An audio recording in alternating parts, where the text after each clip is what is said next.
Good morning, friends. My name is Kunal Kumar. Education plus passion is equal to edu-passion. So let us start with our new topic of corporate accounting. Corporate accounting.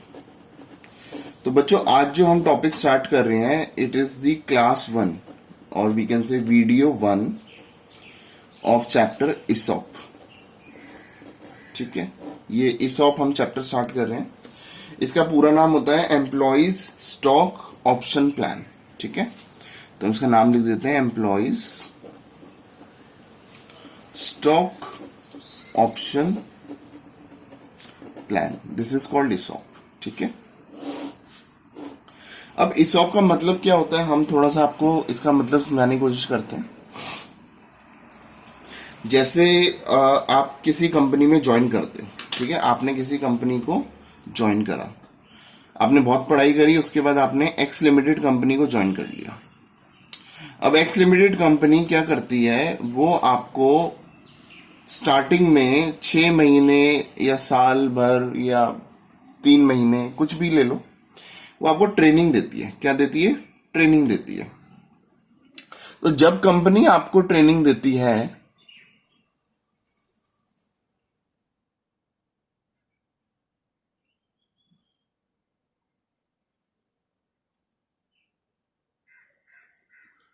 तो इसका मतलब होता है कि वो आपके ऊपर कुछ पैसे इन्वेस्ट करते हैं. मतलब 6 महीने तक वो आपको कुछ काम सिखाती है ताकि आप कुछ काम सीख जाओ. ठीक है, और जब आप वो काम सीख जाते हो तो फिर आप कंपनी का काम करते हो. लेकिन जब आपने 6 महीने ट्रेनिंग ली उसके बाद आपको, क्योंकि दुनिया बहुत लालची होती है, तो हम भी क्या करते हैं, स्विच कर लेते हैं. मतलब हमें वाई लिमिटेड कंपनी ने ऑफर दिया, सपोज यहां पे आपको 10 लाख का पैकेज मिला, तो वाई लिमिटेड क्या करती है, वो 12 लाख का पैकेज दे देती है. और आप क्या करते हो, 6 महीने के बाद आप कंपनी को छोड़ के चले जाते हो वाई लिमिटेड के पास. ठीक है, अब बताओ एक्स लिमिटेड को गुस्सा आएगा नहीं आएगा, उसको दुख होगा नहीं होगा. तो जब एक्स लिमिटेड को दुख होगा तो इसका मतलब क्या हो गया कि वो उसने जितना भी पैसा आपके ऊपर लगाया वो सारा उसके लिए वेस्ट हो गया. क्योंकि 6 महीने तक उसने आपको ट्रेनिंग दी इतनी बढ़िया और आपको सारा काम सिखाया, उसके बाद आपने उसकी कंपनी को छोड़ दिया और आप वाई लिमिटेड के पास चले गए. सेम केस वाई के साथ भी हो सकता है. जब आपने 6 महीने साल भर ट्रेनिंग ली, उसके बाद जेड लिमिटेड ने आपको 15 लाख का पैकेज दिया, आप उसके पास चले गए. तो ऐसे कोई भी कंपनी को कोई भी एम्प्लॉय धोखा दे सकता है. ठीक है, क्योंकि आप फ्रेशर हो तो आपको काम सिखाना पड़ता है. कोई भी अगर आप एक्सपीरियंस भी होते हो ना, तो आपको नई कंपनी में जाके नई कंपनी के तौर तरीके या उनका जो भी कल्चर बिहेवियर जो भी सिस्टम होता है वो आपको सीखना पड़ता है. ठीक है बच्चों, तो इस वजह से क्या हो गया, एक्स वाई जेड ऐसी कितनी भी कंपनियां होती रहेंगी, आप चेंज करते रहोगे. तो एक मोटिवेशन के लिए या उनको कंपनी को एम्प्लॉय ठहराने के लिए उन्होंने एक सिस्टम निकाला इसॉप.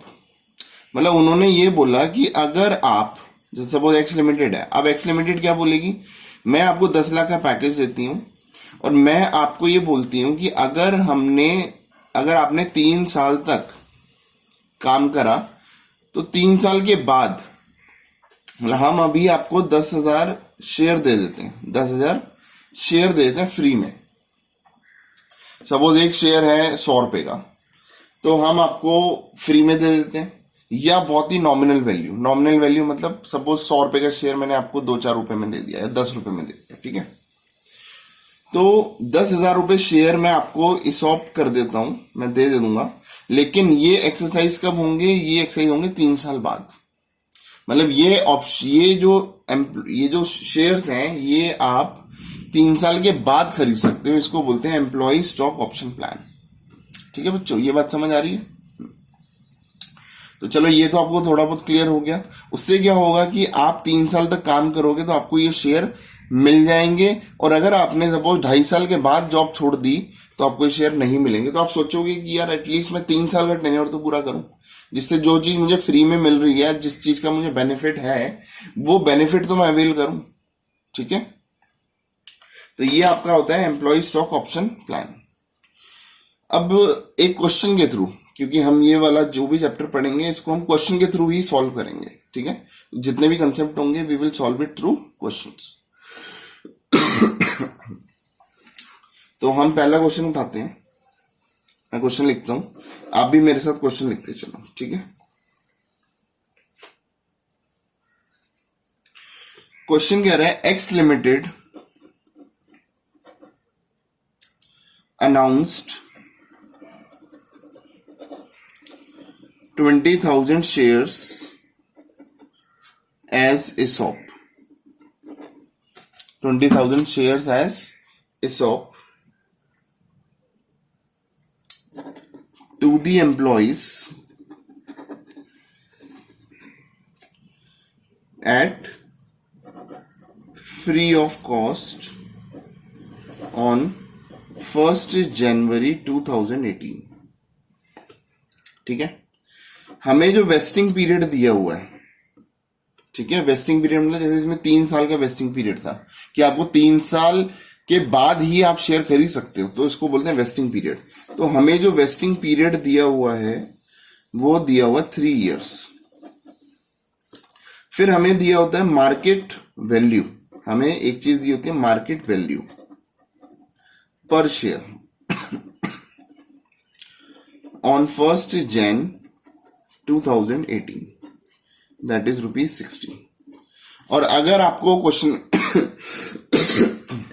सॉरी, अगर आपको क्वेश्चन में फेस वैल्यू नहीं दी होती कि शेयर की फेस वैल्यू कितनी है, तो मैंने आपको पहले भी कई वीडियोस में बता रखा है कि शेयर की बाय डिफॉल्ट वैल्यू आप ₹10 ले लोगे और डिबेंचर के बाय डिफॉल्ट आप ₹100 ले लोगे, अगर क्वेश्चन में नहीं गिवन तो। बट ठीक है, यहाँ पे क्या है, ₹60 है, क्वेश्चन में नहीं गिवन है, तो हम एज्यूम कर लेंगे कि फेस वैल्यू क्या है, ₹10।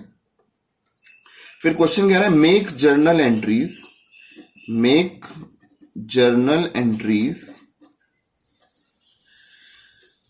assuming all the options are exercised by the employees। ठीक है, आप ये एज्यूम करके चल रहे हो कि जो भी एम्प्लॉइज, जिस आपने जितने भी ESOP दिए थे ना 20,000, वो सारे के सारे उन्होंने खरीद लिए जब उनका वेस्टिंग पीरियड खत्म हो गया। ठीक है, चलो अब इस क्वेश्चन को मैं आपको समझाता हूं।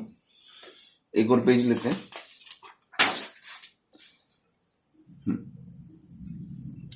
चलो इसका सॉल्यूशन करते हैं, यहां से हम सॉल्यूशन स्टार्ट करते हैं। क्वेश्चन ये कह रहा है कि आपने इसका हमेशा ना एक लाइन बना लेंगे, क्योंकि मैंने होल्डिंग कंपनी भी इस बच्चों को समझाया तो लाइन के थ्रू ही समझाया। ठीक है, तो आप लाइन बना लोगे। ये आपकी आज की डेट है, ये कब है, 1 जनवरी 2018 को आपने ESOP दिए हैं। ठीक है, तो यहां पे लिख देता हूं ESOP कितने रुपए के हैं, ये है 20,000 शेयर्स। कितने दिए आपने एज ESOP, 20,000 शेयर्स। और मार्केट प्राइस इसको भी यहीं लिख देते हैं, वो कितना है, ₹60। और जो इसकी फेस वैल्यू है वो मुझे बाय डिफॉल्ट ₹10 है। ठीक है, और एक्सरसाइज प्राइस मैंने आपसे बोला था कि शेयर हम बेचेंगे एज ए ESOP, या तो फ्री में दूंगा या मैं बहुत नॉमिनल वैल्यू दूंगा। तो यहाँ पे जो एक्सरसाइज प्राइस है वो नील दिया हुआ है। नील का मतलब क्या होता है कि आपसे कोई भी पैसा चार्ज नहीं करेंगे, आपको फ्री ऑफ कॉस्ट दे देंगे। यहाँ पे लिखा हुआ ना फ्री ऑफ कॉस्ट, देखो क्वेश्चन में भी मैंने लिखा हुआ है। ठीक है, announce this free of cost. Free of cost मतलब एक्सरसाइज प्राइस इज नील। किसी क्वेश्चन में ₹10 भी हो सकता है, किसी क्वेश्चन में ₹2 भी हो सकता है। ठीक है, और ये आपका जो है 3 साल तक, तो at the end of first year कितना हो गया, 31 दिसंबर 2018। फिर अगला साल हो गया 31 दिसंबर 2019। फिर अगला साल हो गया आपका 31 दिसंबर 2020। ठीक है, और आपका ये वाला जो टाइम है, this period is called vesting period. ये आपका क्या है, वेस्टिंग पीरियड है। ठीक है बच्चों, ये समझ आ रही है आपको बात, ये वेस्टिंग पीरियड आपका 3 साल का। ठीक है, और 1 जनवरी को ये डेटा है, आपने ऐसे डेटा लिख लेना है ताकि आपको क्वेश्चन बार बार देखने की जरूरत ना पड़े। अब बच्चों आपने क्या करना है, ये क्वेश्चन को मैंने इस डेटा फॉर्म में कन्वर्ट कर दिया है। अब हम क्वेश्चन को सॉल्व कर क्वेश्चन को सॉल्व करने के लिए आप लेफ्ट साइड में थोड़ी सी जगह छोड़ोगे, ठीक है, और राइट साइड में हम इसकी जर्नल एंट्रीज लिख लेंगे। जर्नल एंट्रीज जर्नल एंट्री क्या कह रही है बच्चों, पहले तो हम यहां पे लिखेंगे कि टोटल लॉस ऑफ कंपनी कितना है। टोटल लॉस, क्योंकि कंपनी आपको ESOP दे रही है और उससे कोई पैसा चार्ज नहीं कर रही, तो हम लिखेंगे टोटल लॉस टू कंपनी, ठीक है। कंपनी को टोटल लॉस कितना हो रहा है due to ESOP, due to ESOP वो कितना हो रहा है 20,000 इंटू 60 माइनस, क्योंकि यहाँ पे आप कुछ भी पैसा चार्ज नहीं कर रहे हो, 0 रुपीज लिखोगे। अगर आपको 10 रुपए मिल रहे हो तो आप यहाँ पे 10 रुपए लिखते हो, क्योंकि लॉस फिर आपका 50 रुपए हो जाता है, ठीक है। और यहाँ पे आपकी जो वैल्यू आ गई वो आ गई 12 लाख रुपए, ठीक है। मतलब आपको लॉस कितना हो रहा है 12 लाख रुपए का हो रहा है। और आपको लॉस, हमें अकाउंट में ये पढ़ाया गया है कि आपको जो लॉस है वो आपका वेस्टिंग पीरियड 3 साल का है, तो आप सारा का सारा लॉस 1 साल में मत दिखाओ, क्योंकि 3 साल तक आप इसको डिवाइड कर सकते हो। अगर आपने सारा का सारा लॉस 1 साल में दिखा दिया तो आपकी बैलेंस शीट बड़ी खराब हो जाएगी। वहां पे बैलेंस शीट में लॉस नजर आएगा तो आपके जो क्रेडिटर्स हैं, जो लायबिलिटी वाले हैं, उन सबको लगे यार ये तो लॉस मेकिंग कंपनी है, तो फिर फ्यूचर में हो सकता है आपको कोई पैसा ना दे, ठीक है। तो आप क्या करोगे, जो भी लॉस है वो इकट्ठे 1 साल में नहीं दिखा के आप उसको क्या करोगे, loss to be recorded, loss to be recorded. How much loss you will record per year, ठीक है। How much loss you will record ₹12 lakh, क्योंकि आपको क्या करना है बच्चों 3 साल में इसको डिवाइड करना है, ठीक है। आपको क्या करना है 3 साल में इसको डिवाइड करना है, तो डिवाइड बाय 3 करोगे तो यू विल गेट 4 लाख। तो ईच ईयर पर ईयर, तो 4 लाख रुपीज ईच ईयर आप इसको राइट ऑफ करोगे, ठीक है। अब इसकी एंट्री क्या होती है, एक क्वेश्चन आप समझ लोगे तो आपको पूरा ESOP समझ आ जाएगा। बाकी फिर जो क्वेश्चन है वो तो इसकी प्रैक्टिस के लिए आपको समझ आते रहेंगे, ठीक है। बट सारा कंसेप्ट, जो नया कंसेप्ट होता है वो आपको पहले क्वेश्चन में मैं आपको समझा दूंगा। चलो, तो यहां पे हम कहते हैं 1 जनवरी 2000 फॉर एग्जाम्पल 18, ठीक है, क्योंकि क्वेश्चन में हमने 2018 लिया हुआ है। को जो एंट्री होगी, जब भी ESOP हमने ऑफर करे हैं तो ऑफर करने की कोई एंट्री नहीं होती, ठीक है। तो यहाँ पे कुछ नहीं है, मतलब यहाँ पे क्या लिखेंगे, नील नहीं, यहाँ पे लिखेंगे कोई एंट्री नहीं होगी, हम लिखेंगे नो एंट्री। फिर आपका जब भी एंट्री होती है, आपको पता है कि यहाँ पे साल के एंड में होती है 31 दिसंबर 2018, तो 31 दिसंबर 2018 में हर ईयर के एंड में 2-2 एंट्रियां का पेयर बनता है, ठीक है। 2 एंट्री बनेंगी इसमें, पहली एंट्री दूसरी एंट्री, ठीक है। पहली एंट्री क्या है, आप लिखोगे कि आपका खर्चा हुआ है, ठीक है, 31 दिसंबर को आपका नुकसान हो गया, तो आप लिखोगे एम्प्लॉइज कंपनसेशन। देखो मैं इस थोड़ा सा चलो लिख देता हूं, employees compensation expenses account debit. देखो ये बहुत लंबी एंट्री थी, तो मैं इसको थोड़ा यहाँ पे लिख के दिखाता हूँ, ठीक है। क्या मैं इसको ऐसे लिख देता हूँ कि 31 दिसंबर को क्या एंट्री होंगी, मैं क्योंकि जगह थोड़ी छोटी पड़ रही है तो मैं यहाँ पे लिखता हूँ, ये एंट्री होगी employees compensation expenses account debit, ठीक है, to employees stock option outstanding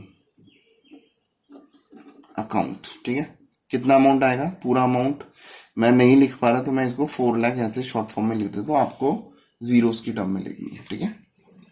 तो आप हर साल 4 लाख का लॉस आपने बियर किया है, तो आपका लॉस बढ़ गया और आपकी लाइबिलिटी बढ़ गई। To employ stock option outstanding account, ये जो आउटस्टैंडिंग अकाउंट है आप इसको इसॉप भी लिख सकते हो, ये इसॉप ही होता है, तो आप इसॉप शॉर्टकट में आप इसॉप भी लिख सकते हो, to employ stock option plan account. ठीक है, मैं यहाँ पे आउटस्टैंडिंग जानबूझ के लिखूंगा क्योंकि मैं अब ये शो करूंगा कि ये एक आपका एक्सपेंस बढ़ रहा है और आपकी लाइबिलिटी भी बढ़ रही है, क्योंकि जब आपका खर्चा बढ़ रहा है, अभी आपने पेमेंट तो नहीं करी ना, या आपने उनको शेयर तो नहीं दिए ना, तो इसका मतलब आपकी लाइबिलिटी बढ़ रही है। ठीक है, फिर इसी तारीख को दूसरी एंट्री होगी, मैं ऐसे लिख देता हूँ, बाकी आपको तो डेट वाइज डाल के अपनी एंट्री लिखनी है। दूसरी एंट्री क्या होगी इसी डेट पे, अब ये वाला जो एक्सपेंस है इसको हम पी एंड एल, क्योंकि हम लास्ट साल के एंड में पी एंड एल भी बनाते हैं, पहले अपनी एंट्री कर ले फिर पी एंड एल बनाएंगे, तो ये होगा P and L account debit to employees compensation expenses account 4 lakh. मैंने इस एक्सपेंस को खत्म कर दिया और इसको मैंने कहाँ ट्रांसफर कर दिया, पी एंड एल अकाउंट में ट्रांसफर कर दिया। ठीक है, हमने कहाँ ट्रांसफर कर दिया, पी एंड एल अकाउंट में ट्रांसफर कर दिया। ठीक है बच्चों, चलो फिर हमारा अगला साल कौन सा बन रहा था, 31 दिसंबर 2019। ठीक है, तो अब हम एंट्री करेंगे 31 दिसंबर 2019 की।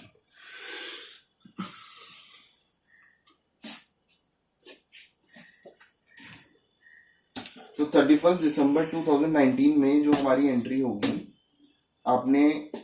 आपकी सेम 2 ही एंट्री होंगी। ठीक है, तो ये जो 2 एंट्री आपकी चलेंगी, क्या एंट्री होंगी आप मुझे बताओ, सोच के बताओ, सेम एंट्री है। ठीक है, तो इसमें सोचने वाली कोई बात ही नहीं है। तो मैं एक काम करता हूं, यहां पे लिख देता हूं 31 दिसंबर 2019 को पहली एंट्री क्या होगी, same employees compensation expenses account debit, कितना 4 lakh, to employees stock option outstanding account, कितना 4 लाख। फिर आप क्या करोगे, पी एंड एल में ट्रांसफर कर दोगे, क्योंकि लॉस को हम खत्म करके कहां डालते हैं, पी एंड एल में, तो इधर आ जाएगा to employees compensation expenses account 4 lakh. I hope कि आपको समझ आ रहा है।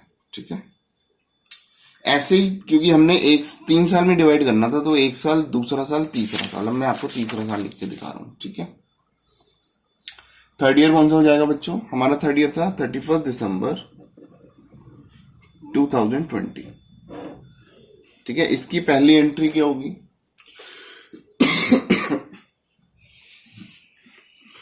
सेम वही वाली एंट्री चलेंगी। पहली एंट्री क्या थी, employees compensation expenses account debit 4 lakh, to employees stock option outstanding account 4 lakh. फिर इसकी दूसरी एंट्री क्या होगी, हम पी एंड एल में ट्रांसफर कर देंगे, तो ये जगह P and L account debit 4 lakh, to employees compensation expenses account 4 lakh. ठीक है, तो ये बच्चों हमने 6 एंट्रियां रिकॉर्ड कर ली। ठीक है, अब जब ये 6 एंट्री हम रिकॉर्ड करते हैं, तो अब हमारा वो वाला दिन आ जाएगा या वो वाला टाइम आ जाएगा जब हमने क्या करना है, उनको कैपिटल देनी है, उनको शेयर देने हैं। ठीक है, तो ये वही तारीख है, तो ये भी वही इसी तारीख की डेट है, 31 दिसंबर 2020। ठीक है, तो हम क्या कर रहे हैं, 31 दिसंबर 2020 को क्या पेमेंट कर रहे हैं, देखो हमारी जितनी भी लाइबिलिटी थी, मैं आपको एक बात समझा दूं, हमारा क्या था, हमारी लाइबिलिटी कौन सी रेज हो गई थी? एम्प्लॉय स्टॉक ऑप्शन प्लान, क्योंकि ये एक्सपेंस हमने राइट ऑफ कर ही दिए थे। देखो ये वाला एम्प्लॉयज वाला और ये वाला, ये तो आपस में कट ही गया है ना, डेबिट क्रेडिट, तो बच गया ये वाला credit to employ stock option outstanding. ठीक है, तो हम क्या करेंगे, हमारी 3 लाइबिलिटी थी है ना, to employ stock option outstanding account 4 lakh 4 lakh 4 lakh 3 बार लिखा था। ठीक है, तो हम उन सबको, वो सारी लाइबिलिटी को खत्म कर रहे हैं। तो लाइबिलिटी कम होती है तो कहाँ लिखते हैं? डेबिट साइड में। ठीक है, लाइबिलिटी कम होती है तो कहाँ लिखते हैं? डेबिट साइड में। तो हम लिखेंगे employees stock option outstanding account. हमारी लाइबिलिटी टोटल कितनी थी? 12 लाख रुपए की। वो हमने क्या कर दिया? डेबिट कर दिया, क्योंकि हम उसको हटा रहे हैं, लाइबिलिटी कम कर रहे हैं। तो हम लाइबिलिटी कैसे कम कर रहे हैं? क्योंकि हम अपने एम्प्लॉयज को शेयर कैपिटल दे रहे हैं, तो हमारी कैपिटल फिर बढ़ रही है ना। देखो कैपिटल इशू हो रही है, तो कैपिटल अगर हम देते हैं, कैपिटल बढ़ती है तो क्या लिखते हैं? Credit side to equity share capital account. और हमें हमेशा से ही पता है कि कैपिटल अकाउंट में केवल फेस वैल्यू का अमाउंट आता है। तो यहां पे क्या आएगा? 2 लाख सॉरी, हमने कितने शेयर दिए थे? 20,000 इंटू 10, तो ये कितना हो गया? 2 लाख। ठीक है, क्योंकि मैं सब पूरे क्वेश्चन को मैंने एल की फॉर्म में लिखा है, तो मैं इसमें भी 2 लाख की फॉर्म में लिख देता हूं। ठीक है, और उसके बाद जो बैलेंसिंग फिगर है, क्योंकि बाकी सब पैसा किसका है? वो प्रीमियम का पैसा है। ठीक है, तो हम उसको डालेंगे सिक्योरिटी प्रीमियम रिजर्व अकाउंट। ठीक है, तो वो कितना पैसा हो गया? 20,000। देखा जाए तो देखो 60 रुपए की मार्केट वैल्यू है। ठीक है, और 10 रुपए उसकी फेस वैल्यू है, तो 50 रुपए हम एक्स्ट्रा चार्ज कर रहे हैं। ठीक है, देखा जाए तो शेयर की वैल्यू 50 रुपए है।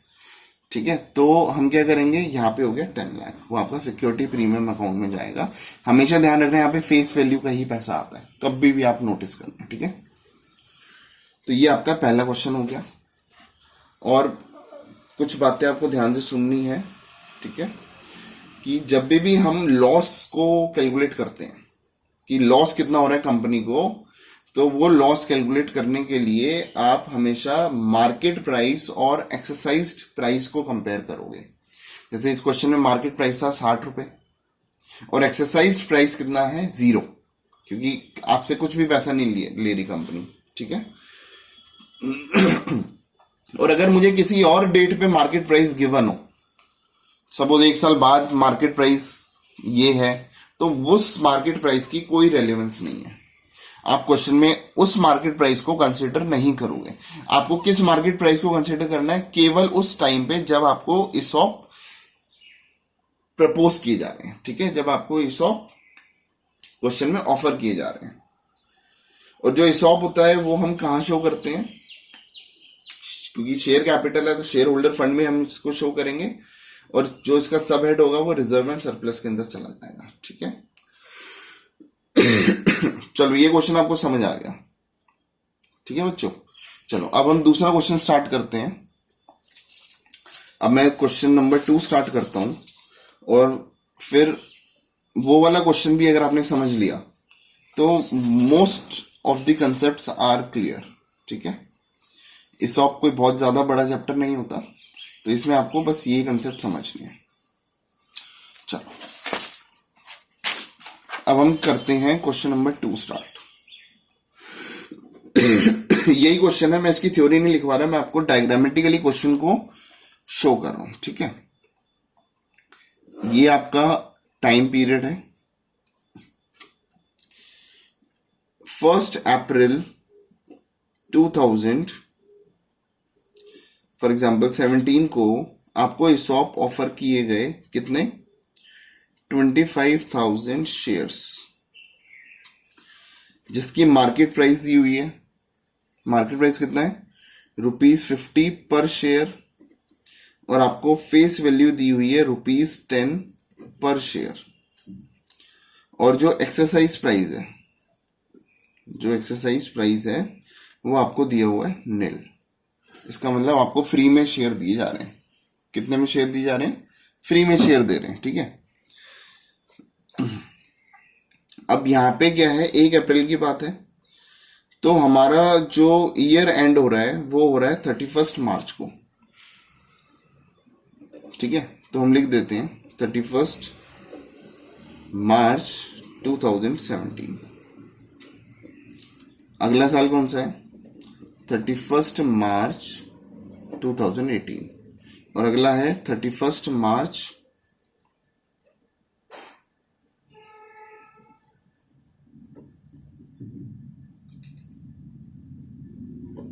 2019।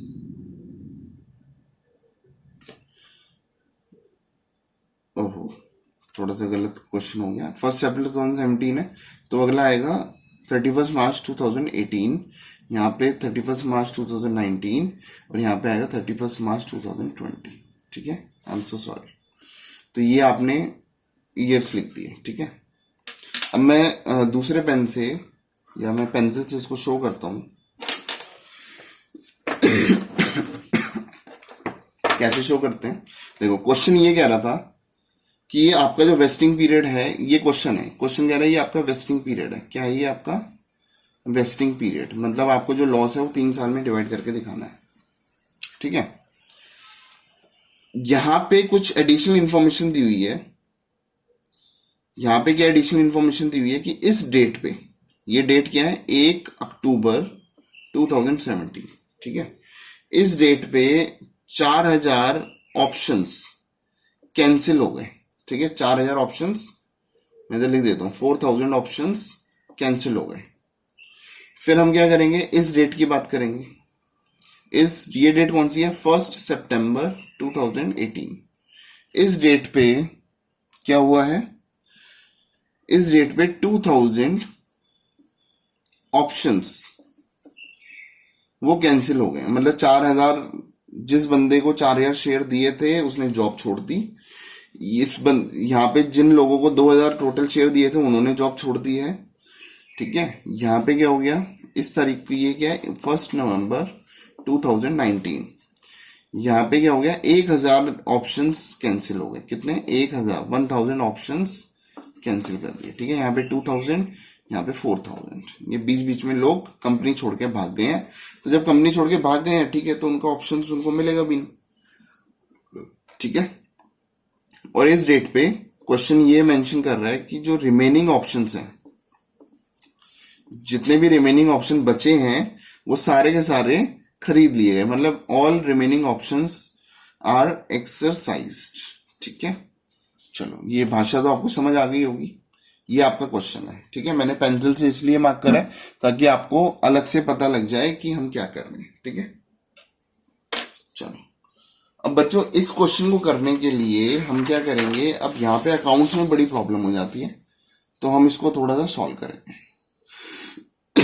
हमें कुछ फॉर्मूला यूज करना पड़ेगा। चलो, हमारे पास, आप इस फॉर्मूले को ध्यान रखेंगे तो हम लिखेंगे लॉस ड्यू टू इसॉप पर शेयर। देखो मैं कुछ डेटा लिख रहा हूं, आप इसको ध्यान से देखेंगे।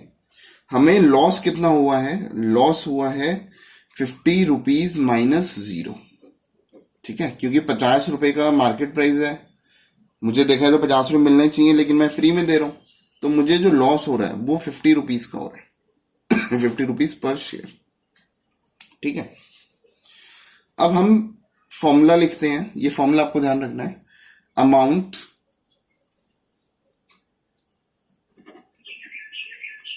Amount to be recorded in P&L account as on, जो भी आपकी 31 मार्च होता है, ठीक है। अब 3 साल है तो 3 अलग अलग फॉर्मूले लगेंगे। जैसे मैं पहला फॉर्मूला लगाता हूँ एज ऑन 31 मार्च 2018, क्योंकि पहला साल जो एंड हो रहा है वो आ रहा है 31 मार्च 2018 पे, ठीक है। पहले मैं आपको फॉर्मूला लिखवा देता हूँ, क्योंकि आपको फॉर्मूला समझ आ जाएगा तो आपको कोई दिक्कत नहीं आएगी, ठीक है।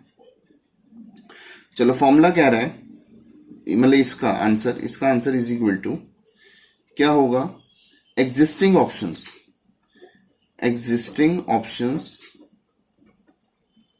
into loss per share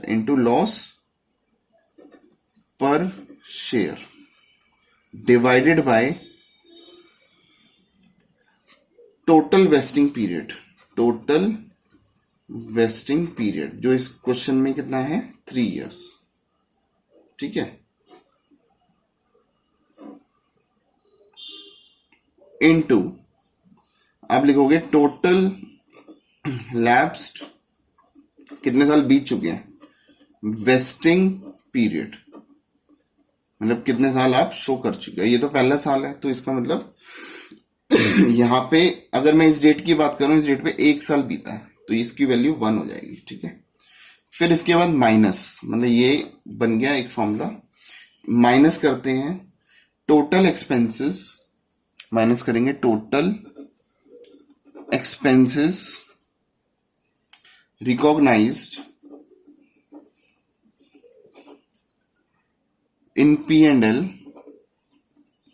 इन प्रीवियस ईयर और ईयर्स। ठीक है, पिछले सालों में कितना एक्सपेंस हम ऑलरेडी शो कर चुके हैं, क्योंकि जो हम ऑलरेडी शो कर चुके हैं उसको हम शो नहीं करेंगे। ठीक है, चलो अब इसको कैसे शो करते हैं, देखो आपके पास क्वेश्चन भी है, आपके पास आप इस क्वेश्चन का डायग्राम जो है वो एक बार आप बना लो अपनी कॉपी में, क्योंकि उससे आपको समझना बहुत इजी हो जाएगा। ठीक है बच्चों, चलो तो ये क्वेश्चन मैं आपको समझाता हूं। तो इस क्वेश्चन के साथ आपके काफी हद तक कंसेप्ट सारे क्लियर हो जाएंगे और आप अपना क्वेश्चन अटेम्प्ट कर सकते हो। ठीक है, चलो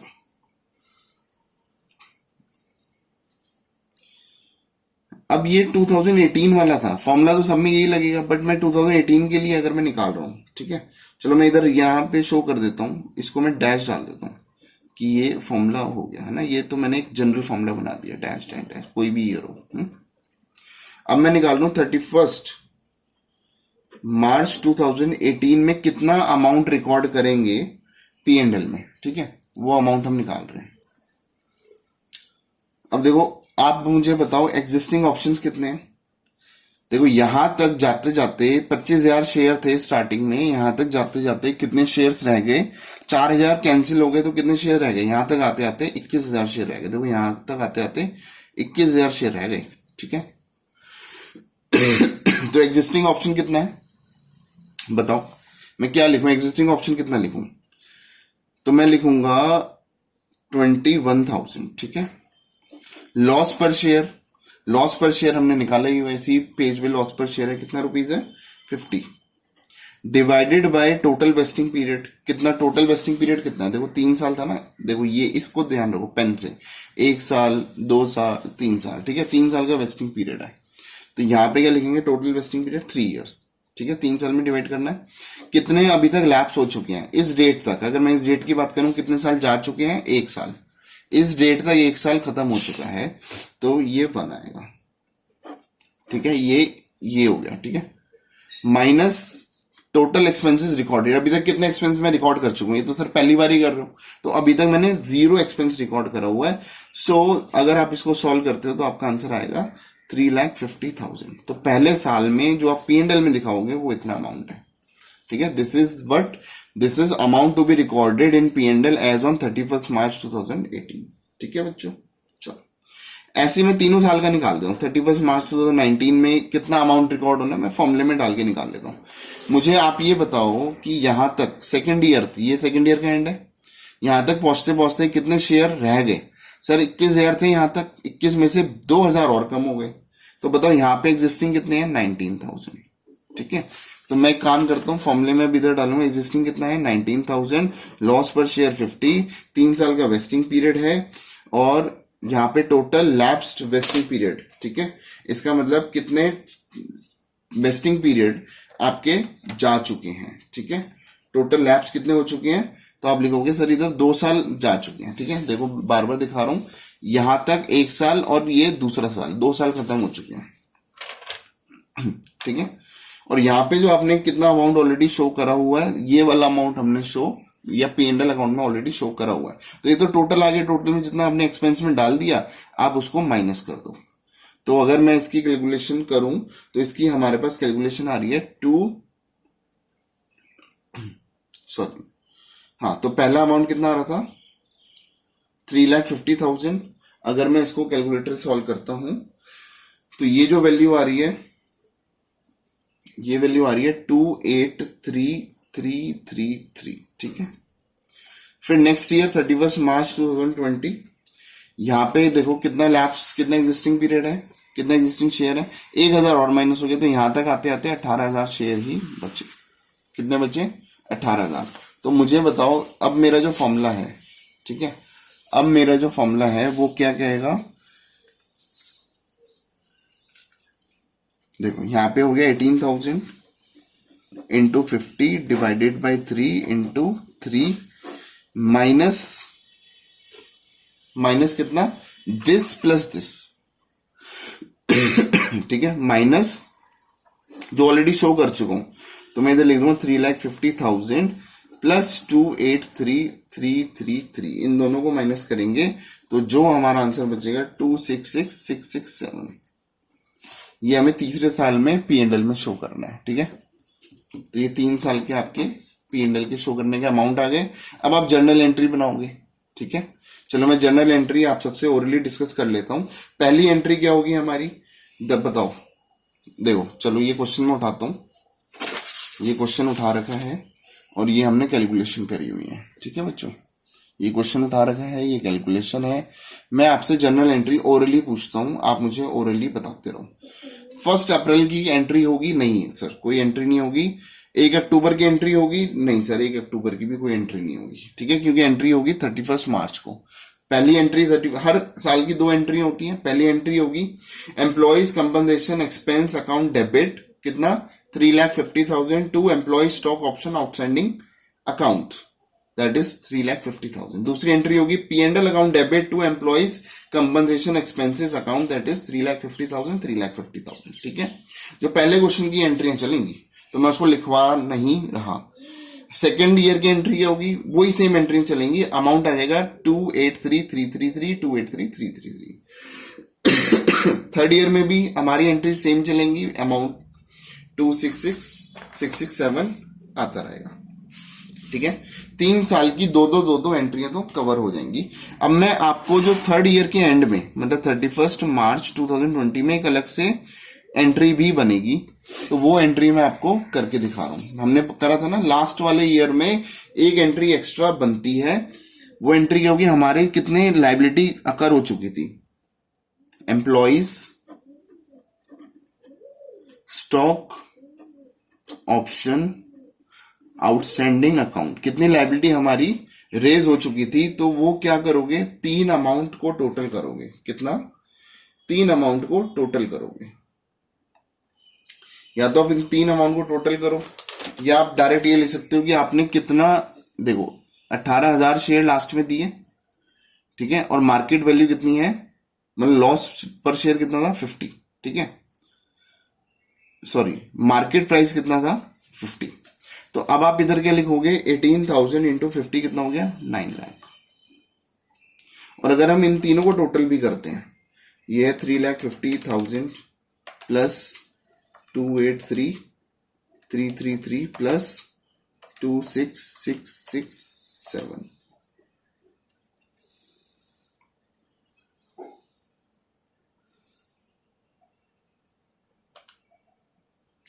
ओहो दोबारा से एक बार कुछ कैलकुलेटर दिखाना है। 3,50,000 प्लस 283,333 प्लस 2667, तो ये 9 लाख ही बना, ठीक है। फिर हम लाइबिलिटी को खत्म कर रहे हैं। कैसे खत्म कर रहे हैं, क्योंकि हम इक्विटी शेयर इशू कर रहे हैं, to equity share capital account, ठीक है। तो ये अमाउंट कितना आएगा, ये फेस वैल्यू का ही आता है हमेशा, 18,000 इंटू 10, तो ये हो गया 1,80,000। और जो बाकी है वो आपका प्रीमियम में जाएगा, दैट इज 40 रुपीज। तो ये हो जाएगा सिक्योरिटी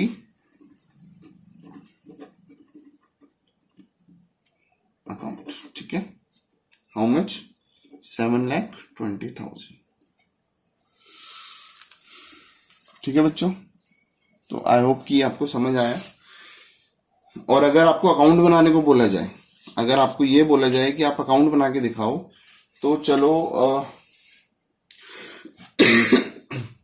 हम अकाउंट भी बना के दिखाते हैं इस पर्टिकुलर टॉपिक में, ठीक है।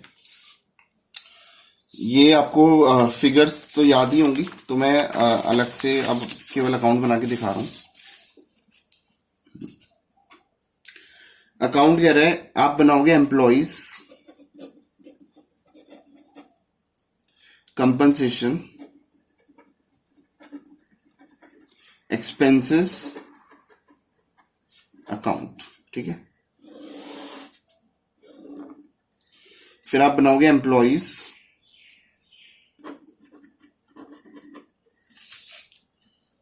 स्टॉक ऑप्शन आउटस्टैंडिंग अकाउंट, ठीक है। अकाउंट बनाना बहुत सिंपल है, कोई मुश्किल काम नहीं है, ठीक है। तो आपके सामने ये डेटा है, तो हम क्या करेंगे, जो आपकी एंट्रियां थी, ठीक है, अब वो एंट्री को क्रॉस एंट्री मारते रहो, ठीक है। एम्प्लॉइज कंपनसेशन एक्सपेंसेस अकाउंट, तो हम क्या करेंगे, 31 March 2018 bye P&L account 3,50,000, 31 March 2018 to employees stock option outstanding account, ठीक है। यहाँ 3,50,000।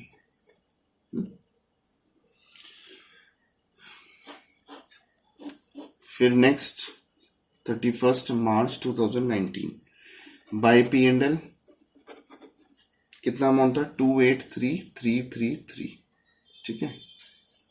यहाँ पे आएगा 31 मार्च 2019 टू सेम एम्प्लॉइज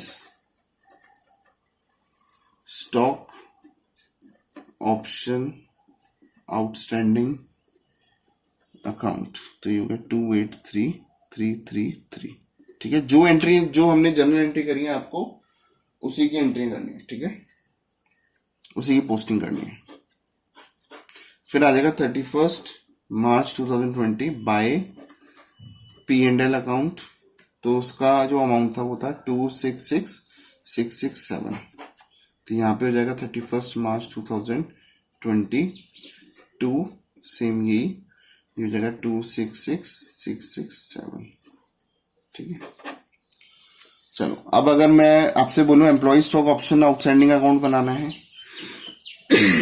तो इसमें हमारी 31 मार्च 2018 की एंट्री होगी by cross entry by employees compensation expenses account 3,50,000, ठीक है। ये थोड़ा कट गया, ठीक है, इधर लिख देता हूं।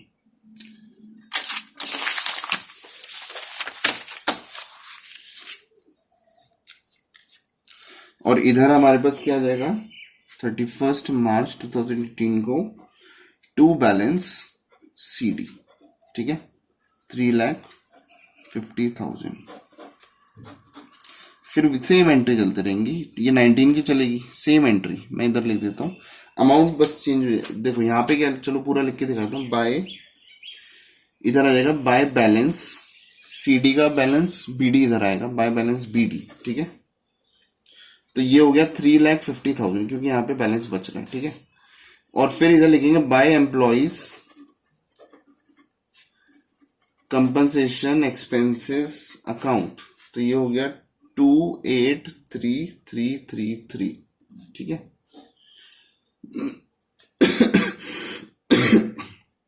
इसका टोटल आप खुद कर लेना, ठीक है। और इधर हम लिखेंगे 31 मार्च 2019, तो you get to balance CD, ठीक है। तो ये हमारा बैलेंस हो जाए 6।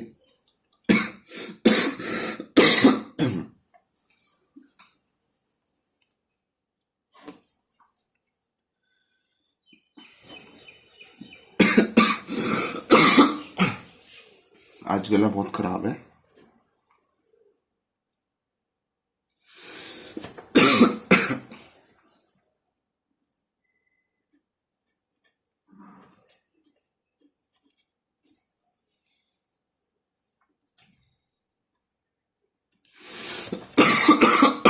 सॉरी।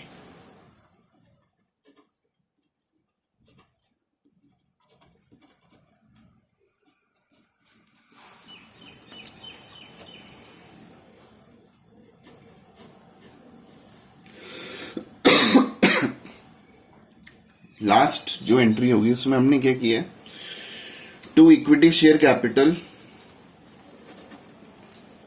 हमने शेयर कैपिटल इशू कर दी और जो रिमेनिंग बैलेंस है वो हमने सिक्योरिटी प्रीमियम अकाउंट में डाल दी। तो ये 7,20,000। ठीक। ओह, बहुत ज्यादा गला खराब हो गया। तो बच्चों हम ये वीडियो यहीं पे खत्म करते हैं। ठीक है, आई होप कि आपको अकाउंट बनाने में कोई दिक्कत नहीं है। ठीक है, अकाउंट में बस जैसे पोस्टिंग होती है जनरल एंट्री की वो होती है। तो फिर हम मिलते हैं नेक्स्ट क्लास में, नेक्स्ट वीडियो में। मैंने आपको काफी कंसेप्ट इसमें समझा दिए हैं और अब आप इस कंसेप्ट के बेस पे आप क्वेश्चंस कर सकते हो। बाकी इसकी एक और वीडियो बनेगी जिसमें बाकी क्वेश्चंस हम कवर करेंगे। चलो, थैंक यू सो मच।